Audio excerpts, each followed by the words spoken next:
means there are many weddings, bar mitzvahs, sheva brachas, simchas, and other gatherings that unfortunately I have to miss. I assumed that this Malava Malka would be one of them. The Rav Shlita had other plans for me. After spending some time with me during my shiva and listening to some of the stories about my roots here in America, the Rav decided that it would be fascinating to share some of these stories with you. What was it like coming to America in the late 1800s and early 1900s? I'd like to read to you two passages from a book about Jewish life in America in the early 1900s. What painted me the most was the anguish of the elderly parents who are invited to join their sons and daughters in America. They leave their families and homeland, traveling to the land of Columbus to live the remaining years of their life in peace. The first few days of their visit pass quickly as they enjoy their Eneklas and spend time with the family. However, as time goes by, they realize how badly they erred in coming to America. There is no kashrus in the kitchen, no difference between milchik and fleshik, no Shabbos. What Shabbos? Shabbos is a regular working day, Rahman al-Islam. The family speak English, even at home, and the Yiddish language has been all but forgotten. The elderly parents realize that they can no longer eat in their children's home, where non-kosher foods abound, and food is cooked on Shabbos. How could they partake of such a meal in their old age? Yet, if they refuse to eat, and I don't really have to go any further. A second article. An elderly Talmud Chacham related that he hadn't felt well one day and decided to daven shachris in his son's house. No sooner had he wrapped himself in his tallis than the children began to yell and scream, terrified of the tallis. Apparently, they had never seen a Yid wrapped in a tallis before. The screams brought their mother, who began to shout at her elderly father-in-law, telling him in no uncertain terms that a tallis was not for this new country and only belonged in the graveyard to bury the dead. With incredible chutzpah, she threatened that if he did not hide the tallis, she would steal it from him. In 1940, there was a man named Mr. Schwartz. He was on a ship steaming into New York Harbor with many frum immigrants ready to start a new life in the land of the free. He commented that as soon as the ship passed the Statue of Liberty, hundreds of men took their talis and tefillin and threw them overboard, exclaiming, "We are indeed free now." There was an elderly gentleman named Baruch Ber Lyons who came from a small town in Lithuania called Kamai. His family and my family were very friendly. He came to America in 1902. Life was very difficult in Kamai. My elder Zaydi, who was a dayan in Kamai, Hasidic dayan, by the way, sent him a letter asking about life and frumkeit, in particular in Worcester, Massachusetts. His answer was simply, "Es is a shene Yiddische Stadt." That's all my elder Zaydi needed to hear. 2 years later, his son, my elder Zaydi, his wife, and my elder Zaydi's wife, and 5 children arrived in Worcester, one of which was my bubby. There were many textile mills, and work was abundant, if you were willing to work on Shabbos. Baruch Ber omitted this one important fact when he told my family to come to Worcester. Just a footnote, every single descendant of Baruch Ber Lyons went off the derech. There was no money, and my great aunts and uncle decided to open up a business and work on Shabbos. My bubby would have no part of it. In the early 1920s, her future husband, Reb Yitzchak Isaac, was living in Maine. His father, Elazar Resnick, left his family and at age 16 ran away himself to escape the Russian army. While in Switzerland, he was stopped by some sympathetic border guards who asked if he was Jewish. When he replied yes, and that his name was Resnick, they told him to take the name Bartfeld, which happened to be the town he was in at the time, to avert any harm coming to him. He somehow managed to get on a ship and landed in Maine, married Gittel, whose father, Harry Brown, was already living in Maine since the late 1800s. Just one story about my Zaydi. I have a few interesting stories. It's a very interesting one about my Zaydi.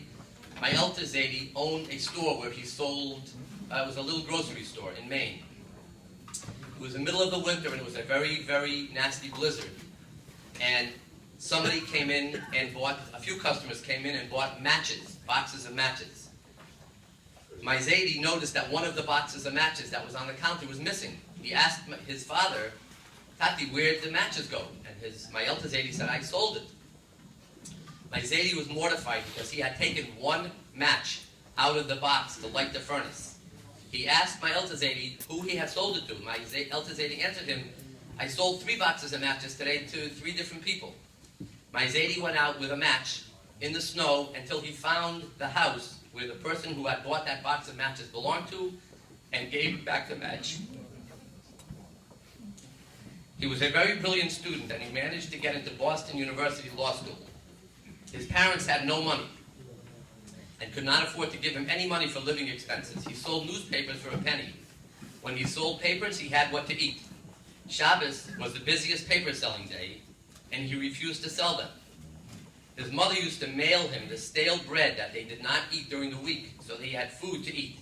He would soften the bread by dipping it into water to make it edible. I don't think the water was filtered. I don't think he really cared at that time.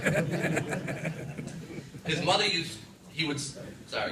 eventually graduated law school with the highest honors ever accorded to anyone in Boston University Law School up until that time.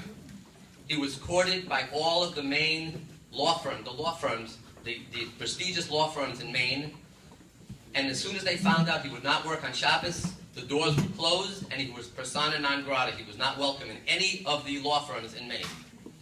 He could not find a job that did not mandate working on Shabbos. His sisters and brothers had all decided Yiddishkeit was too much for them as well, and they pleaded with him to take a job eventually, even though it meant working on Shabbos, as money was very scarce.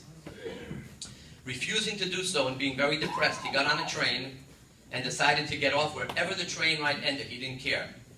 Wouldn't you know it, the last stop was Worcester, Massachusetts. Here, this brilliant lawyer took a job as a house painter. After his first job ended, the lady asked him if he wanted to get paid. He was so excited to have money in his pocket, only to be told by her, well, I ain't got it. And I'm only squatting in the apartment in the first place. It's not my apartment. He walked into a bakery and asked if he could have some bread, and that he would pay for it later because he did not have a penny in his pocket. And there in the bakery, as Hashgacha would have it, he met my Bubby. They were married shortly thereafter, and my Bubby's brother-in-law took him into the family business in Worcester, which was, incidentally, open on Shabbos. My Bubby told us of a story once where a Goyish customer came into the store on Shabbos. My uncle, not recognizing this person and afraid he would pass a bad check to him, told the customer that since my uncle was Jewish and it was Shabbos, he could not take a check from him because he would have to write out a receipt on Shabbos, and that was not allowed. The man was very apologetic and paid him cash. My mother was born in 1929, and my uncle Mendel was born in 1933. My Bubby and Zaidi were steadfast in their observance of Torah and mitzvahs. They were also makbid on drinking only Chol Yisrael, and that was back in the 1930s. How did they do that? My Zaidi used to go to a farm, and he used to actually milk the cow with the farmer and bring home the milk, and that's how they had milk. My Zaidi was a Baki in Shisha Sidrei Mishnah. Having had no formal Jewish education, he used to sit in shul every day at Mincha and listen to the older men learning. That was the way he taught himself Mishnah. Okay, this is one of those things I'm going to have trouble getting through, so please bear with me. Once Rabbi Yitzchak Isaac was learning Mishnayos, and he came across a word that he did not understand. He returned home, and he and his wife, my Bubby, spent hours racking their brains to try and figure out the definition of the word. Finally, after expending an enormous amount of mental energy, they figured out the word. The simcha that lit up their faces, the light that illuminated their home with that knowledge, is impossible to describe. From Purim to Pesach, in my Bubby and Zaidi's house, my mother and her brother none of the family were allowed to use the restroom in their house. They had to go upstairs to the Greek neighbor and use the facilities. My mother found out that during that month, my Zaidi had filled the bathtub with grapes, and every night he was stepping on the grapes making wine so that he could have kosher wine for Pesach. My Bubby owed money at that time. Money was very scarce, and they were very, very poor. My mother owed money to the electric company. She called them up and made a deal with them that she would pay them out over 1 year it was either, I don't remember, it was either $1.50 a month or $15 a month. I don't remember what the amount was. That night when my Zadie came home, my Bubby was sitting in the dark with a candle. And my Zadie asked her, "What are you sitting in the dark for?" My Bubby answered she did not think it was yashris to use the electric company's electric while she still owed them money, and she was going to sit in the dark until she finished paying the bill off. I'm not kidding. When my mother was 11, she won the regional spelling bee, and the state finals were being held on Friday night in Worcester. Sorry, this page. If you hold the mic and you talk at the same time, it's a little different. My mother knew that nothing she could say would convince my grandparents to let her walk to the auditorium and not be Machal Shabbos in any way. She purposely misspelled a very easy word and lost a chance to represent her school in the finals. Later in her life, she wrote down the following under the heading of Mesiras Nefesh in one of her notebooks, and there were many, many notebooks that she used to write things in. I knew at that bitter moment that my parents were right. They had succeeded in overcoming ridicule, poverty, and ignorance all around them. They were engaged in erecting a fortress, the bricks of which were cemented together with the blood, sweat, and tears of self-sacrifice and prayers. Growing up, my mother did not have a single frum friend. And at the age of 16, she was sent to Beis Yaakov in New York, and my uncle went to New York at age 11. For the 5 years they were gone, my Bubby relates that she did not have a single restful night worrying about what would happen to them. This is going to be a little tough, but I will get through. My Bubby lived a life of physical suffering. From a young age, she was plagued with serious physical ailments, including a chronic heart, and she eventually developed congestive heart failure. Even as a young girl, my mother lived with constant fear of losing her at any time. Against all odds, she lived to an older age. When she was already a Bubby, she was at our house once and heard one of her grandchildren learning Gemara with a sweet song emanating from his lips. She became so deeply moved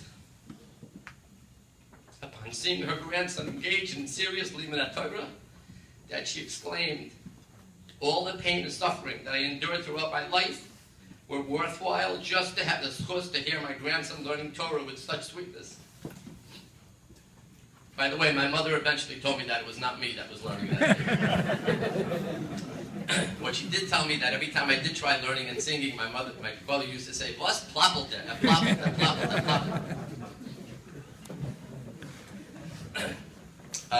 My Bubby once sent my mother to the store with a penny to buy a candy as a treat, and she asked my mother to bring back change. Okay, that's how poor they were.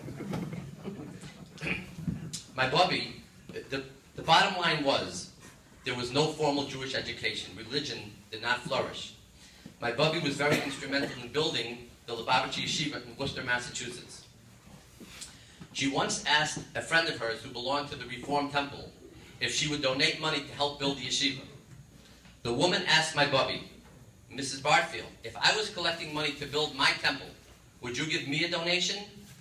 Without missing a beat, my Bubby replied, "Absolutely not." The woman then asked my Bubby, why should she give a donation to the yeshiva? To which my Bubby replied again, without missing a beat, "Because I'm building what you're destroying." Needless to say, she did not get the check.